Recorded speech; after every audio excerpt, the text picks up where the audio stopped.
La luna deslumbrante asoma entre los árboles. La oscuridad de la noche lo inunda todo y una tenue niebla comienza a aparecer. Adéntrate en el bosque, busca el árbol viejo, siéntate a su lado. Ponte cómodo, cierra los ojos y escucha la historia que traen hasta ti las criaturas de la noche. Bienvenidos. Estos son los cuentos del bosque oscuro.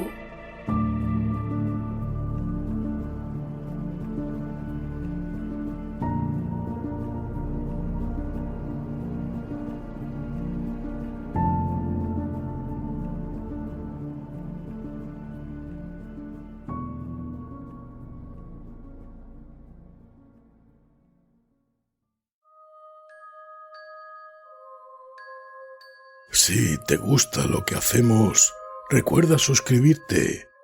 Es totalmente gratuito y estarás al tanto de la aparición de nuevos audios. Y recuerda darle a me gusta antes de que acabe el audio, que no se te olvide. Quién sabe qué horribles pesadillas nos aguardan después.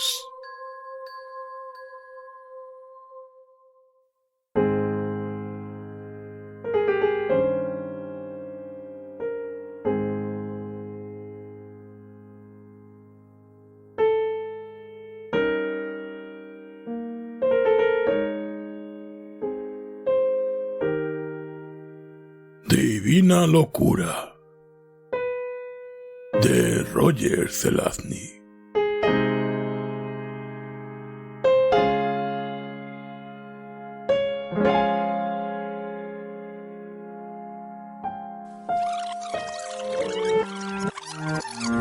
Oye, Colseoce, sodasele mesetnejom besratnar besasali, setna resayerchesala. Arujo canepe de sarfe.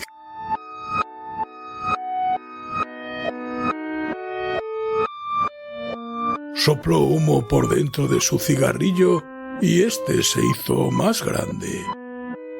Miró al reloj y se dio cuenta que las saetas andaban hacia atrás. El reloj le dijo que eran las 10:33, yendo hacia las 10:32 de la noche. Luego le sobrevino aquella especie de desesperación, porque sabía que no podía hacer nada para evitarlo.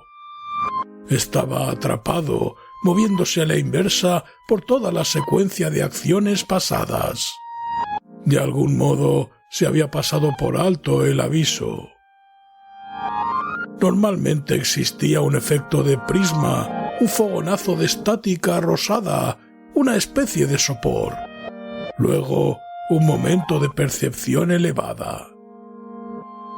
Pasó las páginas de izquierda a derecha, los ojos siguiendo las líneas escritas de final a principio.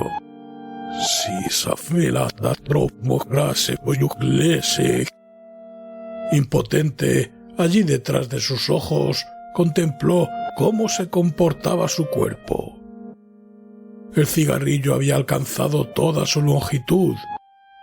Hizo un chasquido con el encendedor que absorbió la punta encendida y luego sacudió el cigarrillo apagado y lo devolvió al paquete. Bostezó a la inversa, primero una exhalación, luego una inhalación. No era real, le había dicho el doctor. Era pena y epilepsia conjugándose para formar un síndrome nada común. Ya había sufrido otros ataques semejantes. El dilantín no le causaba el menor efecto. Se trataba de una alucinación locomotriz postraumática provocada por la ansiedad precipitada por el ataque. Pero él no creía en eso, no podía creerlo. No después que hubo retirado el libro del atril de lectura, se puso en pie, caminó hacia atrás por la habitación hacia el armario, colgó su bata, volvió a vestirse con la camisa y pantalón que usara durante todo el día, retrocedió hasta el bar y regurgitó un martini, trago fresco tras trago fresco, hasta que la copa se llenó por completo y no se derramó ni una gota. Notó un fuerte sabor a aceituna y luego todo volvió a sufrir un cambio. La saeta grande marchaba por la esfera de su reloj de pulsera siguiendo la dirección adecuada. Se sintió libre para moverse a su voluntad. Eran las 10:07. Volvió a beber su martini. Ahora, si era consecuente con el sistema, se pondría la bata y trataría de leer. Pero en vez de eso, se sirvió otra copa. La secuencia no se repetiría. Ahora las cosas no sucederían como creyó que habían ocurrido y desocurrido. Ahora todo era diferente, y así se venía a demostrar que había sido una alucinación. Incluso la noción que había invertido 26 minutos en cada sentido constituía un intento de racionalización. Nada había pasado. No debería beber, decidió. Puede provocarme un ataque. Soltó una carcajada. Todo el asunto, sin embargo, era una locura. Al recordarlo, bebió.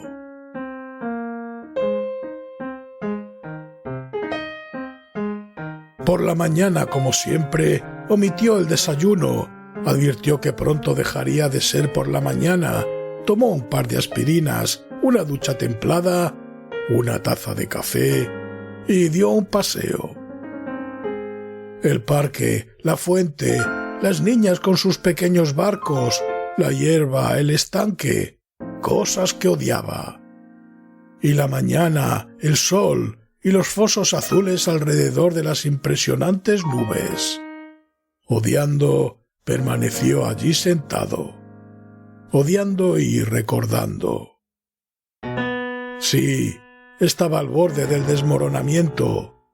Entonces, lo que más deseaba era lanzarse de cabeza, no seguir correteando medio adentro, medio afuera.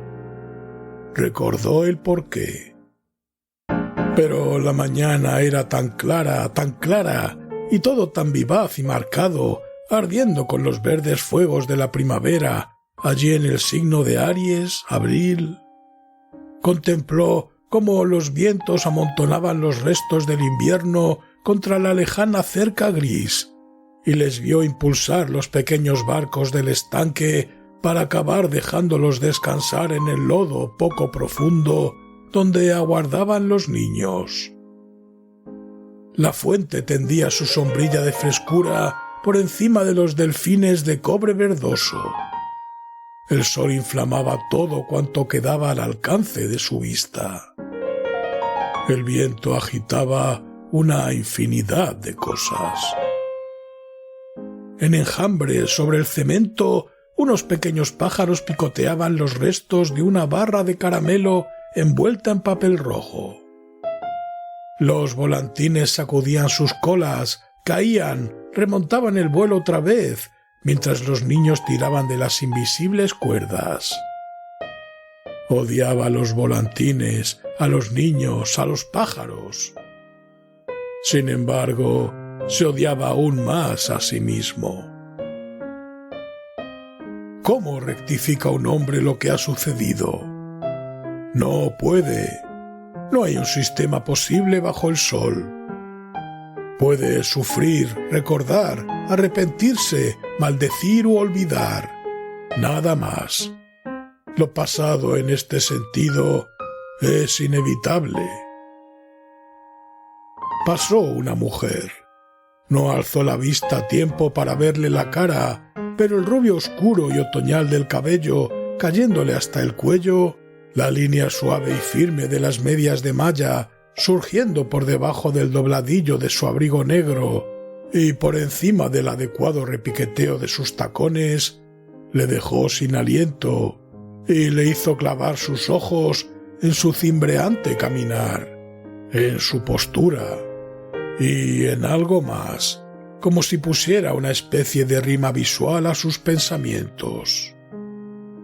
Medio se levantó del banco cuando la estática rosada le golpeó las pupilas y la fuente se convirtió en un volcán que escupía arcoíris.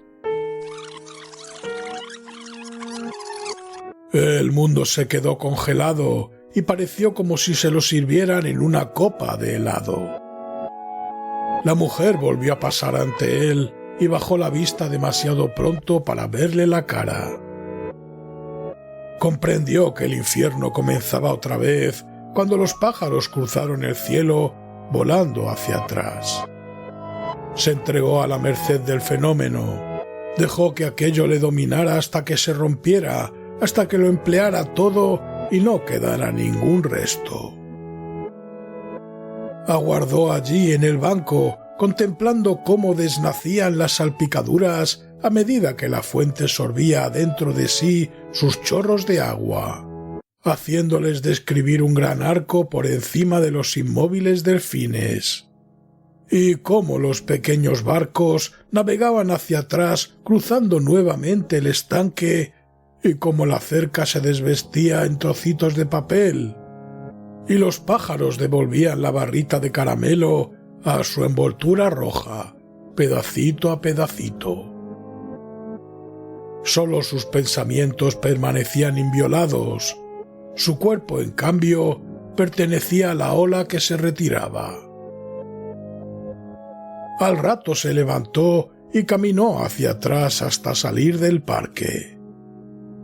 En la calle, un muchacho se le cruzó caminando de espaldas, desilvando retazos de una melodía popular. Subió la escalera, también de espaldas, hasta llegar a su apartamento, empeorando su dolor de cabeza a cada instante. Desbebió su café, se desduchó, devolvió las aspirinas y se metió en la cama sintiéndose terriblemente mal. Dejemos que así sea, decidió. Una pesadilla apenas recordada pasó en secuencia inversa por su mente, proporcionándole un inmerecido final feliz. Era de noche cuando despertó. Estaba muy borracho. Retrocedió hasta el bar y comenzó a escupir sus bebidas, una a una en la misma copa que había utilizado la noche anterior. Y volvió a meter el líquido en sus respectivas botellas. No tuvo dificultad alguna en separar la ginebra del vermut. Los mismos licores saltaron por el aire mientras mantenía las botellas descorchadas por encima del mostrador. Y a medida que ocurría todo esto, se iba sintiendo menos borracho. Luego se plantó ante su primer martini y eran las 10:07 de la noche. Allí, inmerso en la alucinación, meditaba otra alucinación. ¿Rizaría el rizo del tiempo adelante y atrás otra vez a lo largo de todo su ataque anterior? No, era como si eso no hubiese ocurrido, como si nunca hubiera sido. Continuó el retroceso de toda la velada, deshaciendo cosas. Descolgó el teléfono, dijo adiós, desdijo que no iría a trabajar mañana, escuchó un momento, recolgó el teléfono y lo miró mientras sonaba. El sol salió por el poniente y la gente conducía sus coches en marcha atrás hacia su trabajo. Leyó el boletín meteorológico y los titulares, dobló el periódico de la tarde y lo colocó en el suelo del pasillo. Era el ataque más largo que había tenido, pero no le importaba en realidad. Se sentó cómodamente y presenció cómo el día se devanaba a sí mismo hasta desembocar en la mañana. Le volvió la jaqueca a medida que el día se hacía más pequeño y el dolor era terrible cuando volvió a acostarse. Al despertar en la noche anterior, la borrachera que tenía era impresionante. Rellenó 2 de las botellas, las tapó, les puso precinto. Sabía que las llevaría pronto al establecimiento donde las había comprado, y se reembolsaría el dinero pagado.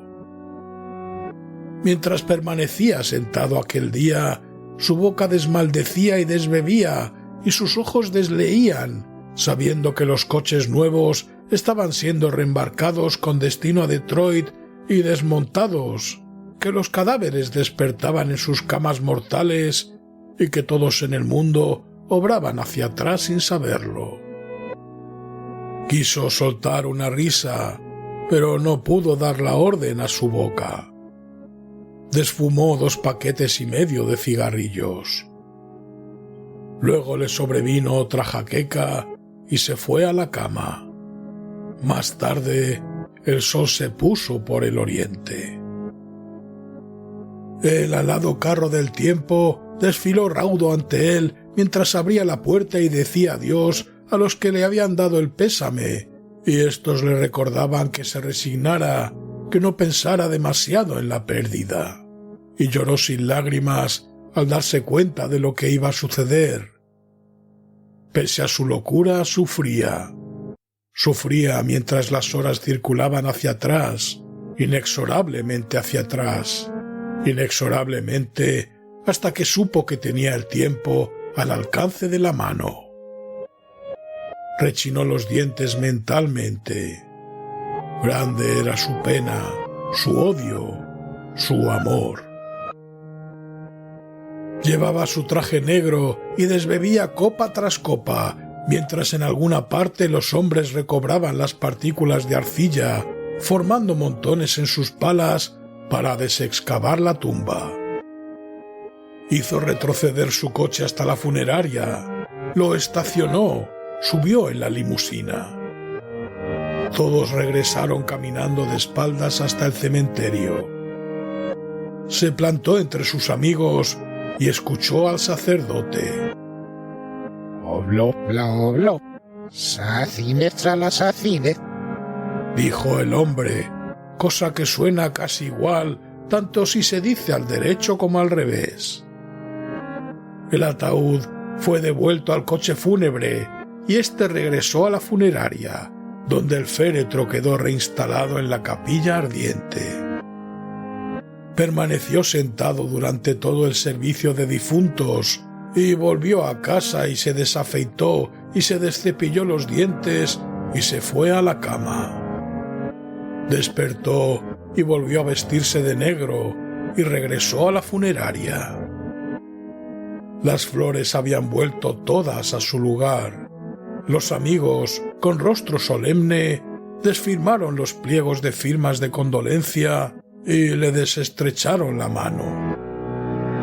Luego entraron para sentarse un momento y mirar el ataúd cerrado. Después se fueron hasta que se quedó solo con el maestro de ceremonias de la funeraria. Luego estaba más solo todavía. Las lágrimas le subían por las mejillas. Su traje y su camisa volvían a estar planchados y crujientes. Retrocedió hasta su casa, se desnudó, se despeinó. Luego el día se desplomó alrededor de él hasta dar con la mañana y regresó a la cama a desdormir otra noche. La tarde anterior, cuando despertó, se dio cuenta de hacia dónde se encaminaba. Ejercitó toda su fuerza de voluntad en un intento de interrumpir la secuencia de acontecimientos. Fracasó. Deseaba morir. Si se hubiera suicidado aquel día, no estaría ahora retrocediendo hacia aquello. Había lágrimas en su mente al percibir el pasado que yacía a menos de 24 horas ante él. El pasado lo estuvo acechando durante todo el día mientras descompraba el féretro, el nicho y los accesorios. Luego se encaminó a casa y a la mayor resaca de todas las conocidas y durmió hasta que se despertó y desbebió vaso tras vaso, y luego regresó al depósito de cadáveres y retrocedió en el tiempo hasta colgar el teléfono en aquella llamada que había venido a romper el silencio de su cólera con un sonido. Ella estaba muerta. Ella yacía en alguna parte entre los fragmentos de su coche, accidentado en plena autopista 90. Mientras paseaba desfumando, sabía que ella estaba desangrándose, luego muriendo, después de estrellarse cuando viajaba a 130 kilómetros por hora. ¿Vivía entonces? ¿Se rehizo luego junto con el coche y recuperó la vida? ¿Se levantó? ¿Estaba ahora volviendo a casa a una tremenda velocidad y en marcha atrás para dar un portazo y abrir la puerta antes de su discusión final? ¿Para desgritarle a él y verse desgritada? Lanzó un alarido mental. Se retorció las manos imaginativamente. No podía detenerse en este punto. No, ahora no. Toda su pena y todo su amor y el odio por sí mismo le habían hecho retroceder hasta tan lejos, hasta casi el momento. No podía terminar ahora. Al cabo de un rato ingresó en la sala de estar, las piernas marcando los pasos, los labios maldiciendo, él mismo esperando. La puerta se abrió de un portazo. Ella le miraba con fijeza, el maquillaje estropeado, las lágrimas en las mejillas. Dijo él. Anunció ella. Ella, retrocediendo, cerró la puerta. Colgó su abrigo con prisa en el ropero del recibidor. Dijo él, encogiéndose de hombros. Gritó ella. Saltó él. Los ojos de ella llamearon como esmeraldas en medio de la estática rosada y volvió a estar adorablemente viva. Mentalmente, él estaba bailando. Se produjo un cambio.